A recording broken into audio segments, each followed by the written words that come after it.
Olá a todos, o nosso tema de hoje é o bem sofrer. E para iniciar já convido para que todos fechem os olhos, acerene a mente, acerene o coração e assim possamos elevar o pensamento ao alto e possamos estar receptivos a toda essa conversa que nós teremos. Esse tema que com certeza abrange a todos nós. Todos nós temos problemas, todos nós temos dificuldades, e que essa conversa nos ajude a entender, a compreender o que podemos fazer para aproveitar melhor das dificuldades, aproveitar melhor os problemas. Então pedimos permissão para iniciarmos os trabalhos. Que assim seja. Então, novamente, olá a todos. Como já disse, nosso tema é o bem sofrer. Não serei apenas eu que falarei com vocês, terei outros 6 amigos meus que vão me ajudar a falar sobre esse tema. Esses 6 amigos são do Centro Espírita Luz da Caridade. Vamos lá, vou fazer a introdução. Um problema é algo ruim? E a resposta é: depende. Depende. Vocês já ouviram falar em antolho? Antolho é aquele acessório utilizado pelos animais para limitar a visão. A gente vê isso muito nos cavalos, por exemplo. E na nossa vida é como se nós utilizássemos um antolho como esse e tivéssemos uma visão bem restrita. Não tivéssemos uma visão abrangente, mas uma visão restrita. E nós utilizamos um antolho como esse de forma assim, porque nós optamos por isso. É decisão nossa viver desta maneira, com essa visão fechada. E quem tem essa visão fechada, com certeza acha que um problema é uma coisa ruim. A ideia desse estudo nosso, dessa nossa conversa, é que nós retiremos o antolho, possamos deixar a nossa visão mais abrangente e possamos entender o problema, a dificuldade, não como sinônimo de coisa ruim, mas como algo que pode nos auxiliar em nossa evolução. Bom, agora eu chamo o Lucas para nos explicar o que é um problema. Um problema só é um problema porque sua solução está em um patamar acima de onde nós estamos, ou mais patamares. Para resolver um problema, é preciso subir degraus, é preciso crescer. Com isso, temos que problema é sinônimo de oportunidade de crescimento. Importante frisar que todo problema é composto por 3 elementos: uma solução, um prazo de validade e uma lição. Sim, todo problema tem solução. E sim, todo problema irá passar. Crises e insucessos não são sentenças finais, mas simplesmente etapas. Em nosso estágio evolutivo, os problemas são inevitáveis, mas a duração do sofrimento somos nós que determinamos. Se eu cruzar meus braços, o prazo de validade fica maior. Este elemento está diretamente relacionado com o terceiro. Sim, todo problema guarda uma lição para a vida. Se eu aprender a lição, o prazo de validade do problema diminui ou até encerra-se. Uma frase de autor desconhecido corrobora com isto que está sendo dito. Seus problemas são reflexos das lições que ainda precisa aprender. No que aprender a lição, o problema não tem mais razão de ser e desaparece. Perfeito, Lucas. E uma coisa que muitas pessoas ficam a pensar é o por que Deus coloca ali no seu caminho tantos obstáculos, dificuldades e problemas e assim por diante. Por que Deus faz uma coisa dessa? Agora o Ângelo vai nos explicar o que Deus quer de nós. Emmanuel diz no livro Vinha de Luz que as pessoas e circunstâncias da nossa vida expressam a vontade de Deus ao nosso respeito. Isso quer dizer que nada é por acaso. Então as pessoas com quem a gente convive, os nossos familiares, os nossos vizinhos, as pessoas do nosso trabalho, e também as circunstâncias, a nossa saúde, a nossa situação financeira, né, o nosso trabalho, tudo isso, tá, faz parte de um planejamento perfeito criado por Deus. Todos nós vivemos num planeta de provas e expiações, no qual teremos desafios que são necessários para alcançarmos maiores níveis de evolução e também para reparação de erros do passado. Ok, Ângelo, você comentou que os problemas eles são necessários, principalmente agora no nosso estágio evolutivo. Nós precisamos dos problemas para a nossa evolução. Mas então, o que a gente pode fazer com os problemas? Quando a gente vê um problema, um obstáculo na nossa frente, o que a gente pode fazer? Nós sabemos que iremos enfrentar problemas. Isso é óbvio. Diante disso, nós podemos fazer duas coisas. A primeira é acumular os problemas e sofrer. A segunda é organizar os problemas e resolvê-los. Existem dois tipos de problemas que nos deparamos na nossa vida. O primeiro são os problemas que nós podemos fazer algo a respeito. Por exemplo, se estivermos desempregados, nós temos as condições de buscarmos uma nova recolocação profissional. O segundo tipo de problema são problemas que nós não podemos fazer nada a respeito. Por exemplo, o desencarne de um familiar. Nós não podemos trazê-lo de volta para a vida material, isso é óbvio. O que nós podemos fazer é apenas orar e nos resignar a respeito do desencarne. Diante disso, Reinhold Niebuhr nos apresenta a oração da serenidade, que diz: concede-nos, Senhor, a serenidade necessária para aceitar as coisas que não podemos mudar, coragem para mudar as coisas que podemos e sabedoria para distinguir umas das outras. Serenidade, coragem e sabedoria. Muito bom. Se nós tivermos isso em nossa vida, a nossa vida se torna outra, se torna muito mais fácil. Ângelo, tem alguma outra dica que você possa dar para nós conseguirmos enfrentar melhor os problemas? Um velho mestre, ele estava prestes a aposentar. Ele queria parar com as atividades e diante dos seus aprendizes, ele viu que 2 aprendizes tinham condições de seguir a posição que ele estava naquele momento. Para escolher entre um e outro, ele lançou um desafio e falou: vocês terão que subir aquela montanha, uma alta montanha, com feijões nos sapatos.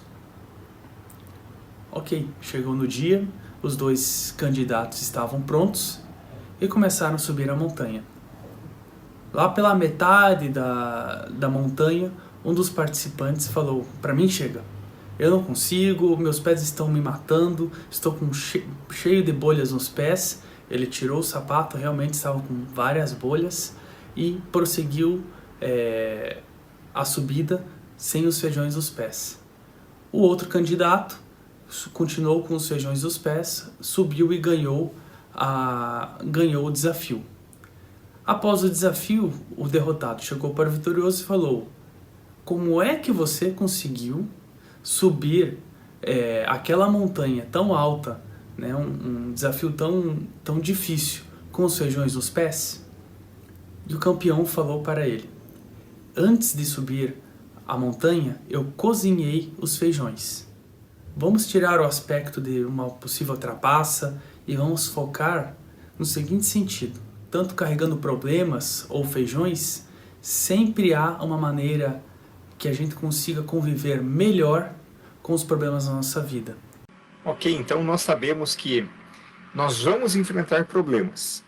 E aí nós temos 2 caminhos: o caminho de facilitar a nossa vida e deixar tudo mais fácil, ou o caminho de complicar e deixar tudo mais difícil, mais pesado. Nós estamos escolhendo qual caminho.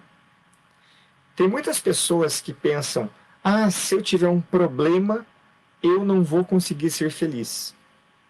O que você acha disso, Lucas? Muitos pensam que felicidade é a ausência de problemas. Isso é felicidade de flor de estufa, onde não se enfrenta impérie nenhuma. Isso não é real. É preciso compreender que as dificuldades são inerentes a um planeta de provas e expiações. Sendo importante instrumento para o nosso progresso, com isso, o segredo não é fazer sumir o problema, mas simplesmente mudar a forma de encarar o problema. William Shakespeare diz que sofremos demais pelo pouco que nos falta e alegramos-nos pouco pelo muito que temos. A vida de todos nós é um quadro branco com um pontinho vermelho no meio. A área branca representa tudo de bênçãos que temos em nossa vida e o pontinho vermelho representa os problemas que possuímos. Infelizmente, esquecemos de olhar para a área branca e focamos apenas o pontinho vermelho, enxergando apenas as dificuldades. Gostaríamos que nossa vida fosse apenas área branca, sem pontinho vermelho algum. Se assim fosse, provavelmente seríamos criaturas acomodadas e não faríamos esforços para nos melhorarmos. Nós precisamos do pontinho vermelho.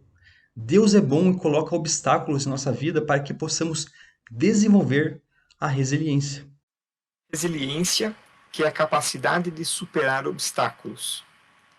E na nossa vida, quando a gente se depara com um obstáculo, a gente tenta ali superar ele de todas as maneiras ou gosta de dar aquela reclamadinha? O Luiz agora vai contar uma história para vocês de um jovem que reclamava por tudo. Havia um jovem que acordava cedo e trabalhava o dia todo. A cidade em que ele morava era muito quente e, para ajudar, o serviço dele exigia roupas formais e o ar-condicionado estava sempre quebrado e em manutenção. Depois do serviço, a única coisa que ele queria era voltar para casa e tomar um banho relaxante. Porém, ele tinha que caminhar umas 10 quadras até a faculdade. E após o dia, ainda estava quente na cidade. E ele ia o trajeto todo reclamando. Por que eu tenho que trabalhar? Por que eu tenho que estudar? Por que essa cidade é tão quente? Por que eu não tenho carro? Entre outras reclamações. Ele fazia o trajeto todo cabisbaixo, reclamando de tudo. Porém, um dia, ao subir uma ladeira que ia para a faculdade, ele começou a escutar alguém assobiando. Curioso, ele acelerou o passo para ver quem era essa pessoa que estava tão feliz nesse dia tão quente. Ao se aproximar, ele percebeu que era um homem que não tinha as duas pernas e usava as mãos para se locomover. Mesmo assim, ele parecia muito feliz. Assobiava, cantarolava todas as músicas que ele conhecia e, além disso, cumprimentava todas as pessoas ao seu redor. Ao ver este homem, esse jovem refletiu um pouco sobre a vida dele. Nossa, eu reclamo demais.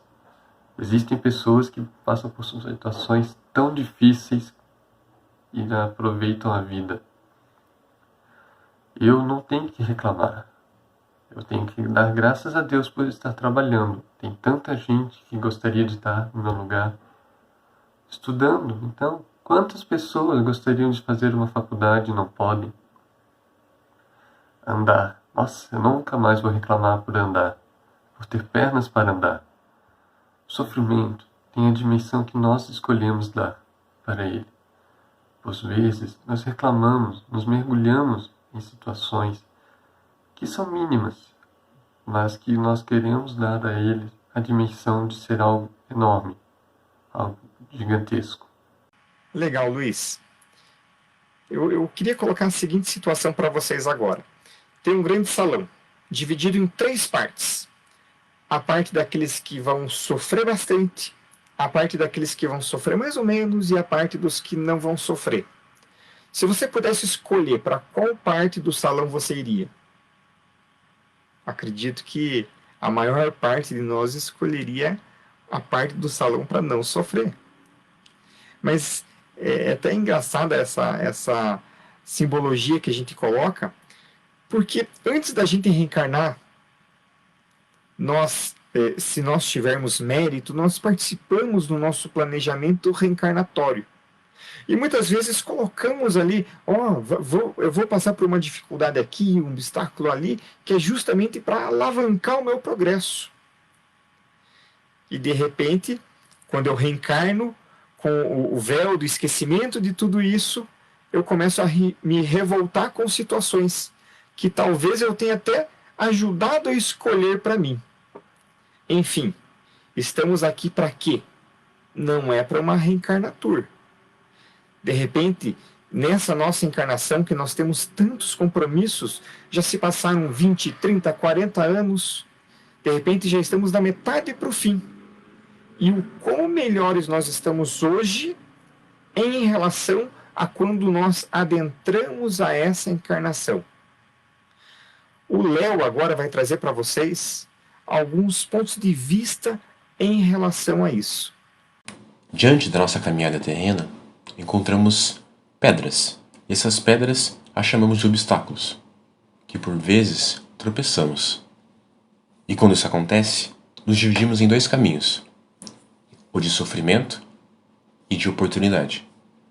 Na maioria das vezes, escolhemos o sofrimento e entendemos que aquela pedra está ali para nos atrapalhar, o nosso crescimento, que está nos estorvando. E isso faz com que nós alimentemos sentimentos de tristeza, sentimentos de melancolia, rancor, insatisfação e infelicidade. Porém, isso só acontece porque entendemos que o nosso principal objetivo em nossas vidas é ser feliz.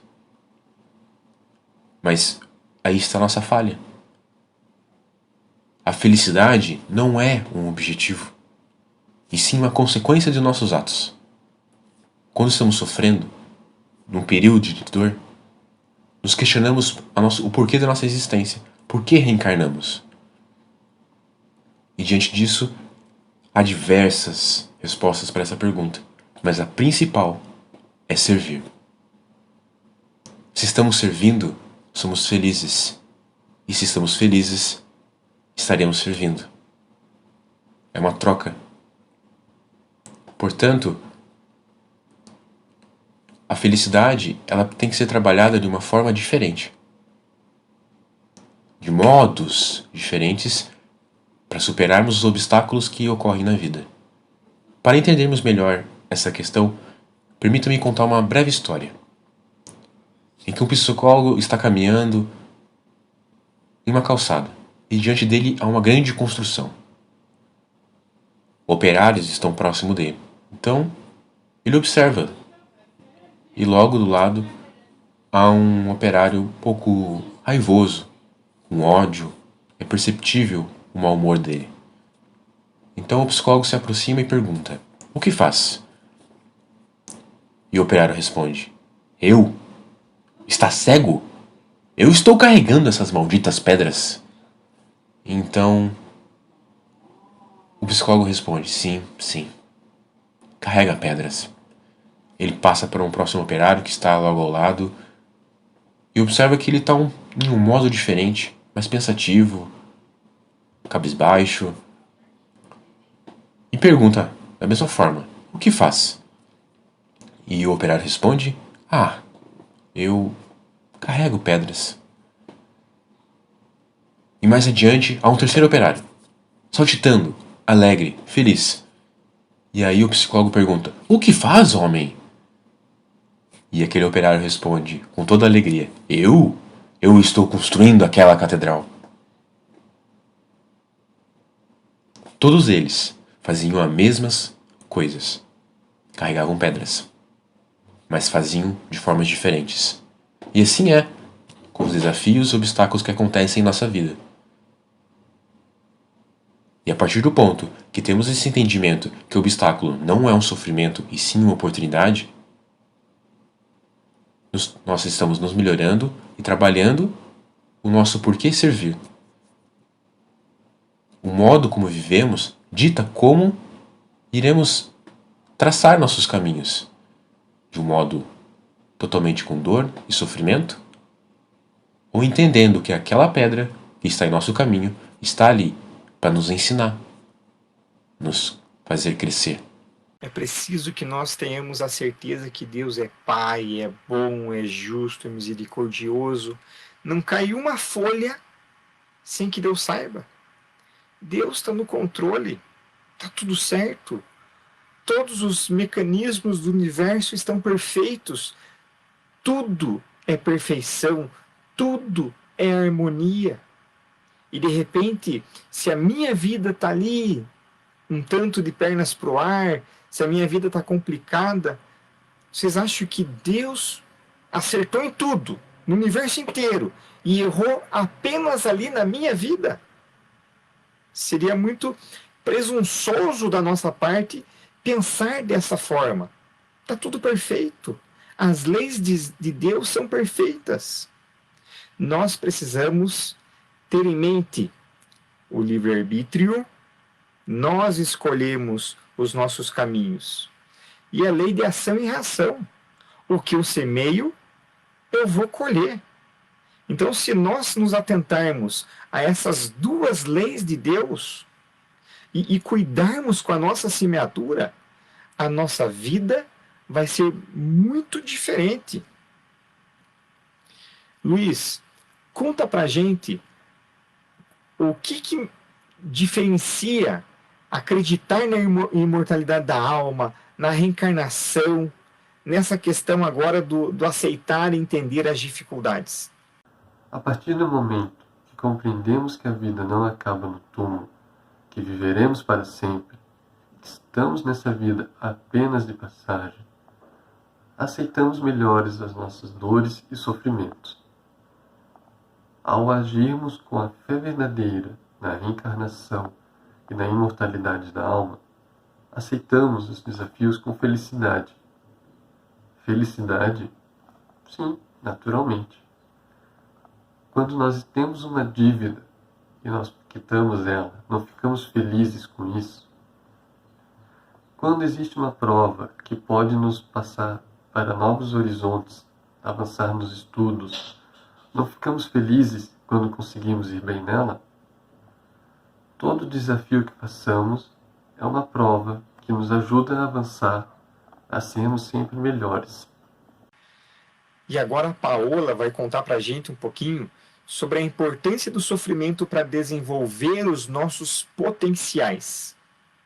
Na maioria das vezes, nós subestimamos a nossa força e o nosso potencial, só que essas duas coisas já estão dentro de nós, apenas estão dormindo e precisam de alguma coisa para despertá-las, e é através do sofrimento que isso acontece.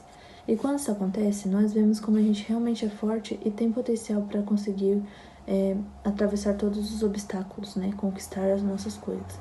A gente pode ver isso através do filme A Procura da Felicidade, estrelado por Will Smith, que é a história real de um homem chamado Chris Gardner, que era um sem-teto, que tinha um filho, e ele estava numa situação muito, muito difícil. E ele sempre tentava arranjar emprego e trabalho por causa do seu filho, e ele passou muitas, muitas dificuldades na vida dele. Quando ele teve uma oportunidade, ele agarrou essa oportunidade e foi seguindo com muitos trancos e barrancos, com muita dificuldade, mas tudo isso no final teve uma recompensa, porque ele conseguiu a vaga de emprego que ele almejava e pôde dar uma vida melhor para o seu filho. Tudo isso através do esforço dele, que consequentemente foi por causa do sofrimento dele que ele estava passando na vida dele. Então, isso faz a gente pensar, né? Quantas vezes nós estávamos dormindo e o sofrimento veio lá bater na nossa porta e a gente teve que correr atrás e conseguiu conquistar nossos objetivos. Legal, a Paola fez a citação de um filme e eu gostaria de citar um outro filme também, em relação a isso, que o sofrimento desenvolve os nossos potenciais. O filme é Desafiando os Gigantes. Assista esse filme, tem uma cena fantástica, que é quando o técnico ele chama um dos seus atletas e o desafia a atravessar o campo todo carregando um colega seu nas costas.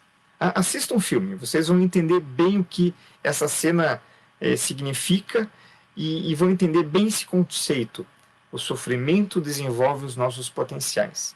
Agora eu gostaria de iniciar um tópico novo, que é o que nós não podemos fazer diante dos obstáculos.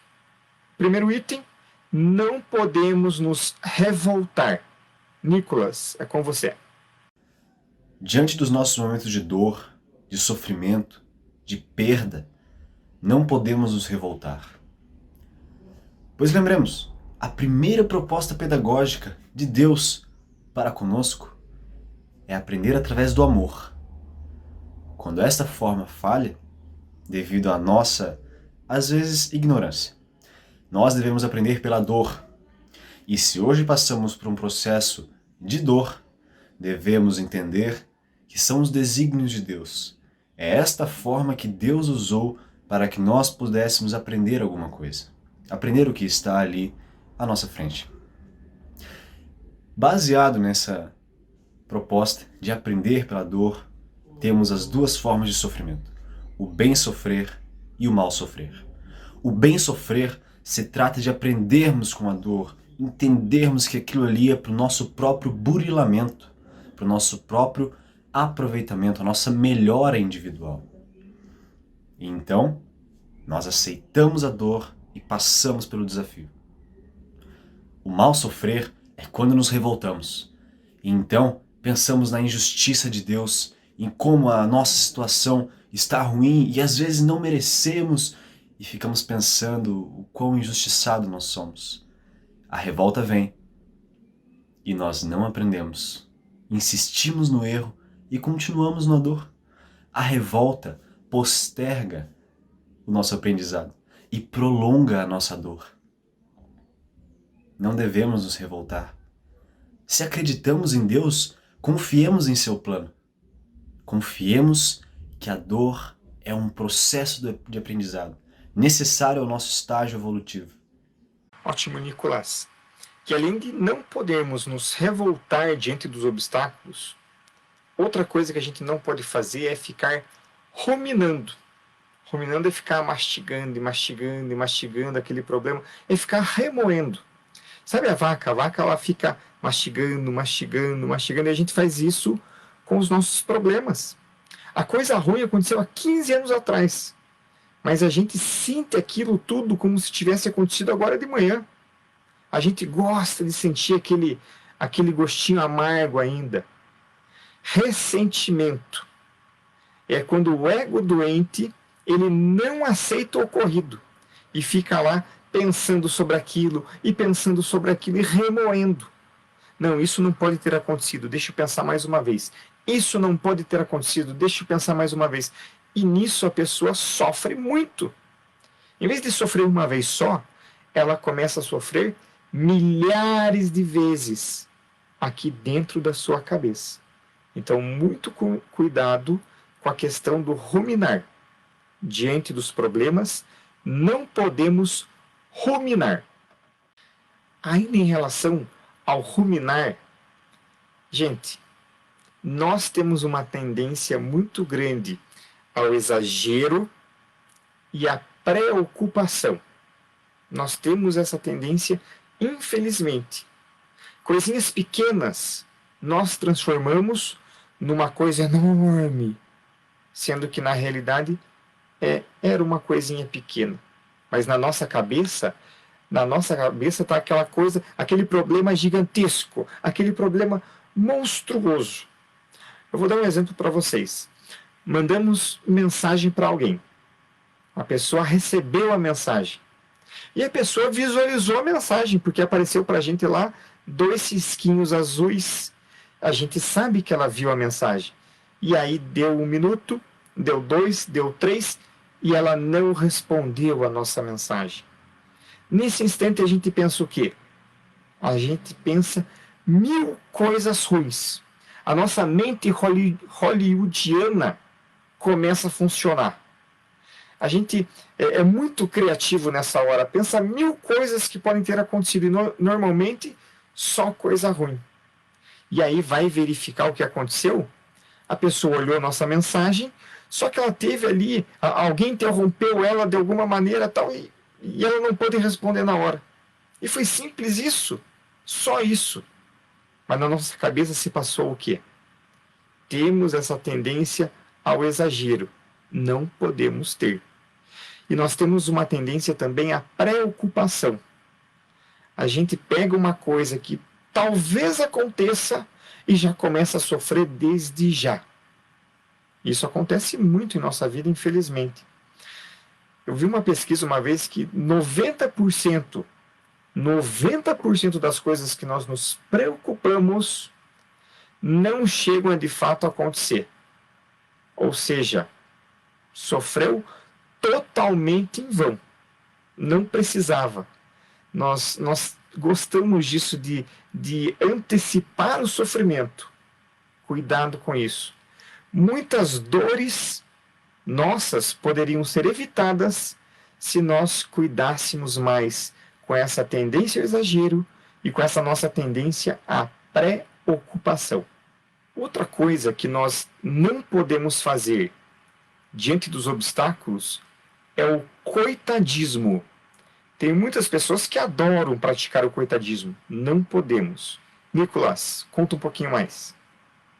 O coitadismo, ou então o vitimismo. Duas formas de chamarmos a mesma situação.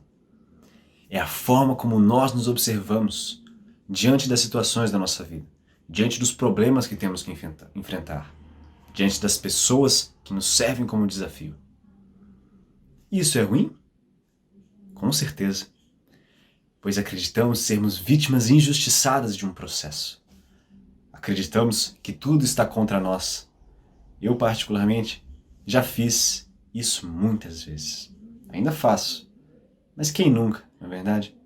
Temos isso presente em nós. E na maioria das vezes, acreditamos realmente que estamos sendo injustiçados. Mas será que é verdade? Mas quando nós nos fazemos de vítima sofredora, injustiçada, e que apenas sofre, nós reduzimos o nosso potencial. Nós achamos que o mundo inteiro está contra nós e que não conseguiremos vencer o desafio se não nos colocarmos como sofredores coitados. Deus nunca vai dar um fardo para nós que não podemos carregar. Já estudamos isso. Sendo assim, nós nunca podemos abaixar a cabeça, encararmos o nosso sofrimento como algo injustiçado, como se nós fôssemos os únicos a sofrer nesse mundo, ou então como se nosso sofrimento fosse maior e às vezes mais importante do que o de outros. Isso é uma forma de revolta. Isso é uma forma de desrespeitar os desígnios de Deus. E existem duas pessoas.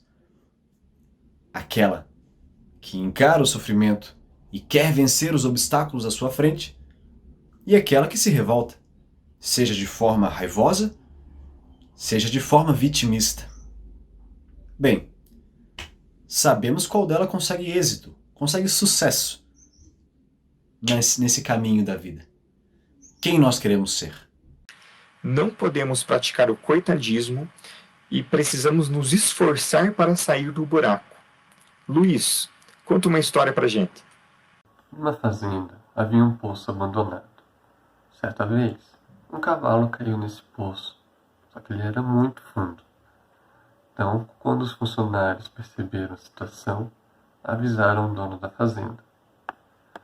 Ao analisarem o poço e o problema, perceberam que daria muito trabalho de fazer a retirada do animal. Então, resolveram sacrificá-lo jogando terra sobre ele, para enterrá-lo, a fim de evitar mais prejuízos com mais animais caindo no poço. Então, os funcionários começaram a jogar terra, vazada por vazada, em cima do animal. Porém, cada vez que a terra caía no dorso dele, ele se chacoalhava e jogava a terra para o fundo. Com isso, ele foi subindo e conseguiu sair do poço. Outra coisa que nós não podemos fazer diante dos obstáculos é alimentar a corrente do mal. Nós não podemos nem iniciar ela e nem passar a corrente do mal para frente. Lucas, conta a história pra gente. O espírito Neio Lúcio nos conta a história, a arma infalível, no livro Alvorada Cristã. Eu vou fazer uma pequena adaptação da história. Certo dia, um homem revoltado criou um poderoso e longo pensamento de ódio. Colocou-o numa carta mal criada e mandou para o chefe da oficina, que fora despedido. O pensamento foi vazado em forma de ameaças cruéis, e quando o chefe da oficina leu as frases ingratas que o expressava, acolheu-as desprevenidamente no próprio coração e tornou-se furioso sem saber o porquê. Ao avistar o seu auxiliar, chegou acusando ele, falando que ele era um péssimo funcionário, que ele quebrava as peças desnecessariamente, que ele fazia várias coisas erradas, e o funcionário só escuta, atônito com a situação, e guarda isso em seu coração. Ao chegar em casa de noite, no jantar, fala para a esposa que a comida está salgada, que está fria, que a bebida está ruim, faz várias acusações que não são verdadeiras, mas naquele momento qualquer coisa irritaria o homem. E a esposa, conhecendo o marido, sabe que ele é uma pessoa boa, e naquele momento estava completamente revoltado, então só escutou e guardou esse sentimento para si. E como nenhum dos dois soube lidar com esse sentimento, ela também não soube e guardou o remorso no seu coração. Ao sair de casa para levar o lixo para fora, avista um cachorro que dorme sossegado no meio-fio. E no momento de cólera, chuta o cachorro sai em desenfreado carreira e morde a vizinha.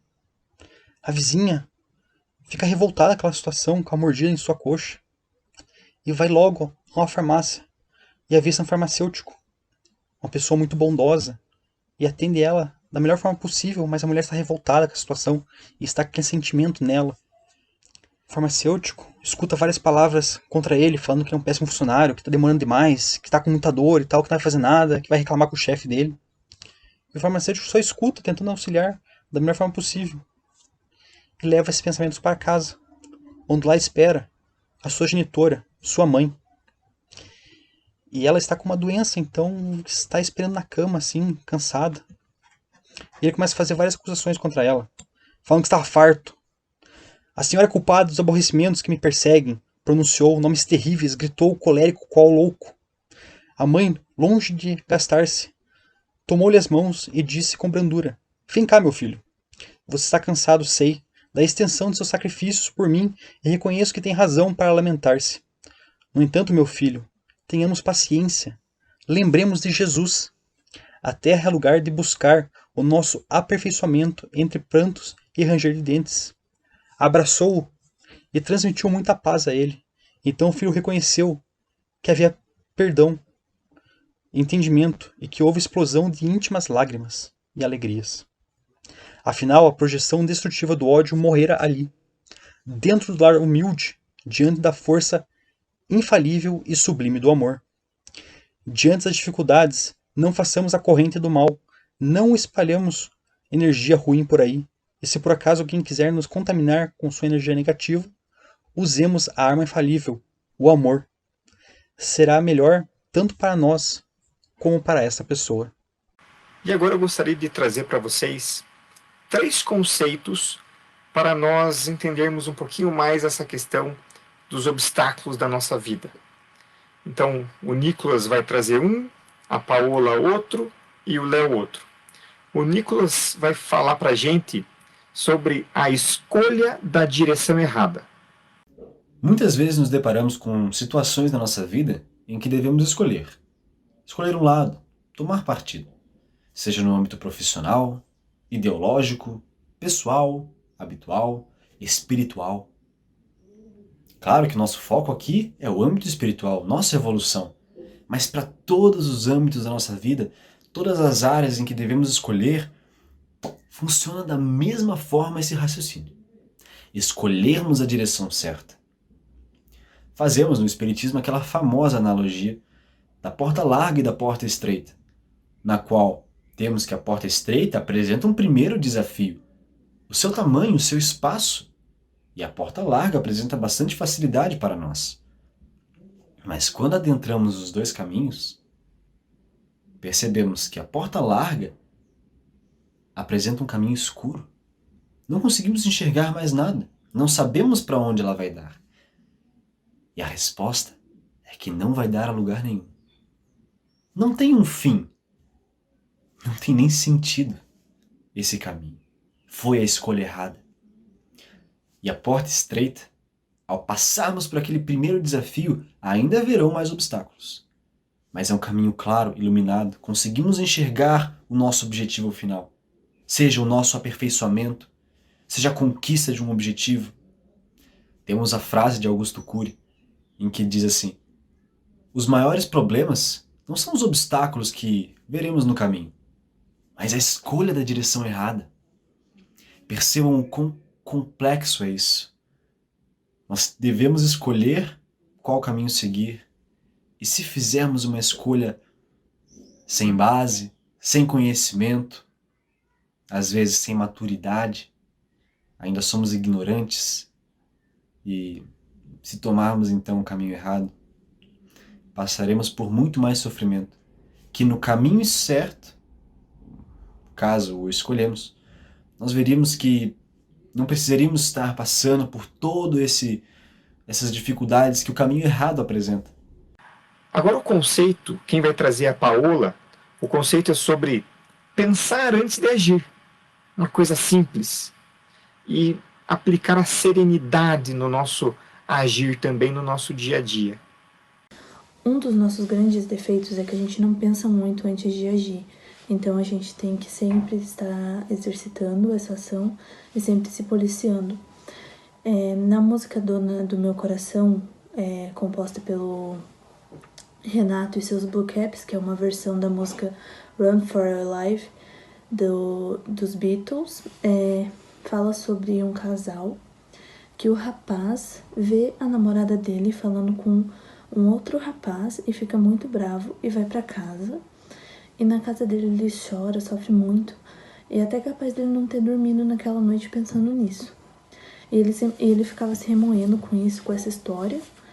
E daí, no outro dia, ele foi falar com a namorada dele, e a namorada dele falou que, na verdade, aquele moço era o irmão delas. Essa história serve pra gente pensar quantas vezes a gente toma conclusões precipitadas e faz coisas que não deveríamos fazer porque a gente não pensou antes de ter determinada ação, fazer alguma coisa. Quantas vezes a gente já não deve ter machucado, magoado alguém porque a gente não pensou antes de falar, né? Quantas vezes a gente tomou alguma conclusão, fez alguma coisa sem pensar e daí depois que pensou falou, nossa, como que eu pude fazer isso? E agora o conceito, quem vai trazer é o Léo, sobre a questão do tudo passa. Quantas vezes já não ouvimos esse termo? Vai passar, que tudo passa. Mas será que realmente entendemos o seu real significado? O discípulo, ele recebeu essa mensagem. Quando estava concluindo o seu treinamento, seus momentos finais, seu mestre decidiu lhe dar 2 presentes para esse encerramento de treinamento. A caixa número 1 e a caixa número 2. No qual a caixa número 1 só deveria ser aberta quando ele alcançasse momentos felizes. Quando estivesse tudo bem, tudo tranquilo, tudo maravilhoso. E a caixa número 2 era para vir quando estivesse em momentos que tudo virou de ponta cabeça. Momento ruim e triste. E bom, eles se despediram e o tempo passou. Os anos se foram. Ele conseguiu ter investimentos financeiros muito bons e enriqueceu. Encontrou uma bela mulher e casou, teve seus filhos. Estava feliz, a família era muito unida. Era cercado de diversos amigos, conquistou tudo que sonhava. E então, ele lembrou das caixas que ganhou do mestre. E ele abriu então a caixa número 1. E lá estava escrito: vai passar. A mensagem chegou a ele como um choque. Ele não esperava aquilo. E como o mestre tinha dito, o tempo passou. As finanças já não eram tão boas. A família começou a se destruturar e se desunir. Os amigos sumiram. E isso foi deixando ele cada vez mais doente, triste, depressivo, colocando ele em uma situação virando de ponta cabeça a vida dele. Então ele lembrou da segunda caixa. E no primeiro imediato, o medo foi o que abateu ele. E se eu abrir isso, o que será que pode vir? A última vez não foi uma mensagem muito boa. O que aconteceu simplesmente devastou a vida dele. Mas a curiosidade o moveu a abrir a caixa 2. E ele abriu. E lá continha a mensagem: isso também vai passar. A mensagem o comoveu de uma forma sem palavras. E ele absorveu aquilo. Usou como um motor de energia para que ele pudesse se reerguer e reconquistar as coisas que estavam à sua volta, se reerguendo, pouco a pouco, e reconstruindo a sua vida à medida que as coisas aconteciam. E o que a gente pode entender dessa história? Que na vida é uma roda gigante, ou uma montanha russa. Vivemos altos e baixos devido ao estágio planetário que nós encontramos. Planeta de provas e expiações. E é natural que tenhamos momentos bons e momentos ruins. E é necessário estarmos prontos e preparados para que agradecemos quando tiver momentos bons e quando tiver momentos ruins, a gente esteja forte o suficiente para aguentar o baque. E junto daqueles que estiverem à nossa volta, se reerguer. E continuar a vida. De novo, caindo, se reerguendo. Caindo, se reerguendo. Eu gostaria de agradecer ao Léo, à Paola, ao Ângelo, ao Luiz, ao Nicolas e ao Lucas, que participaram dessa nossa conversa sobre a questão do bem sofrer, a questão dos problemas em nossa vida. E para encerrar essa nossa fala, antes de fazermos a oração final, eu quero deixar uma frase de Joana de Ângelis para vocês. A frase é essa aqui, ó. Quem se dedica a enxugar as lágrimas dos outros não tem tempo para chorar. Que essa frase possa ficar bastante aqui, ó, na nossa mente, ficar bastante aqui no nosso coração e a gente possa refletir muito sobre ela. Vamos fechar os olhos, agradecer por tudo isso que a gente conversou, pelos amigos espirituais que estiveram presentes neste trabalho, que nós possamos estar abertos, receptivos, para entender tudo isso e começarmos a colocar em prática no nosso dia a dia, e dessa forma tornando nossa vida mais fácil, descomplicando, simplificando. Agradecemos aos amigos espirituais e pedimos permissão para encerrarmos este trabalho. Que assim seja.